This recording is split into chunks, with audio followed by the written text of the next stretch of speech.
Mais ça, c'est charnel. La Bible dit de nous amasser des trésors du ciel. De nous amasser des trésors du ciel. Et lorsque nous posons des actions, lorsque nous nous rappelons que Christ est mort pour nous, nous devons savoir que nous sommes en train de fêter un seul instant. Ce n'est pas un seul jour, ce n'est pas ce jour uniquement. Tu dois fêter ta Pâque tous les jours de ta vie. Tous les jours de ta vie doivent être une Pâque. Écoute, Christ en toi, l'espérance de la gloire de Dieu. Christ en nous, l'espérance de la gloire. Lorsque nous nous réveillons, lorsque nous marchons, comment nous prenons Christ en nous? Comment nous marchons avec Christ? Comment nous le considérons? Est-ce que nous ne sommes pas des personnes qui aimons regarder au match vu, au plaisir, au nombre, à la grande église? Est-ce que nous ne sommes pas des personnes qui aimons se mettre, oui, de l'autre côté de la rue pour pouvoir indexer les autres? Christ nous a appelés à manifester de l'amour. C'est pour cela qu'aujourd'hui, nous sommes dans la Pâque. Sans l'amour, personne n'allait connaître la Pâque. Sans l'amour de Moïse pour son peuple, jamais Dieu allait libérer son peuple. Sans l'amour de Jésus pour la nation, sans l'amour de Jésus pour le monde, jamais on allait connaître la vie. Christ a donné sa vie, Christ a donné son cœur, Christ a donné son sang a coulé. Son sang, c'est l'image de l'agneau dans l'Ancien Testament qui s'est reproduit dans le Nouveau Testament. Son sang a coulé. Et la Bible dit que le troisième jour, lors de sa crucifixion, le troisième jour, quelque chose s'est passé. Il a été ressuscité. Il est ressuscité. C'est ça la Pâque. C'est-à-dire que tu quittes de la mort et tu viens à la vie. Tu quittes de la maladie, tu viens à la guérison. C'est Dieu qui guérit. C'est Dieu qui guérit. C'est Dieu qui guérit. La véritable guérison n'émane pas des hôpitaux, n'émane pas du fétichisme, mais ça émane du ciel. Si Dieu nous guérit, nous serons réellement guéris. Si Dieu te touche, tu seras réellement libre. Écoute-moi, tu as choisi la bonne part. Tu as choisi la bonne part, celle de marcher avec le Seigneur. Le sang de Christ, ça ne coule pas comme ça. Ça coule pour ceux qui croient en lui. Ça coule pour ceux qui se disposent. Ça coule pour ceux, pour les personnes qui sont prêtes à mourir en elles-mêmes. La Pâque. La Pâque veut dire, meurs en toi-même. Et tu ressusciteras en Christ. Je répète. La Pâque veut dire, meurs en toi-même. Et tu ressusciteras en Christ. Ce n'est pas une fête. C'est une vie. C'est une vie.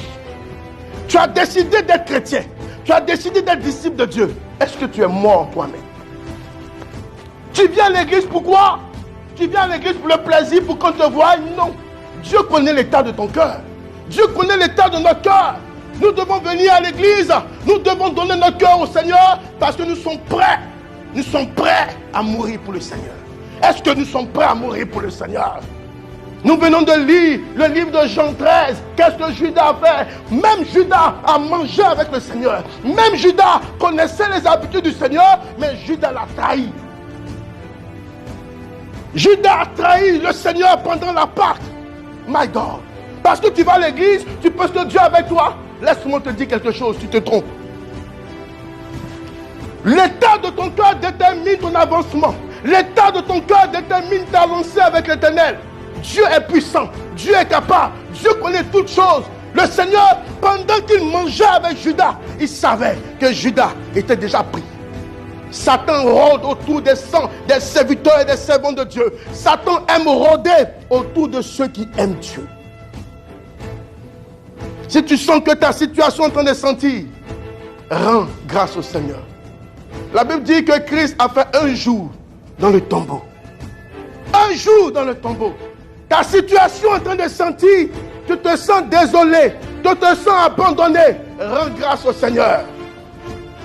Je préfère être ennemi des hommes que être ennemi de Dieu. L'homme, ce qu'il dit, il ne veille même pas sur son dit. L'homme ne parle, il parle comme ça, il parle parce qu'il faut parler. Mais les actions ne suivent pas.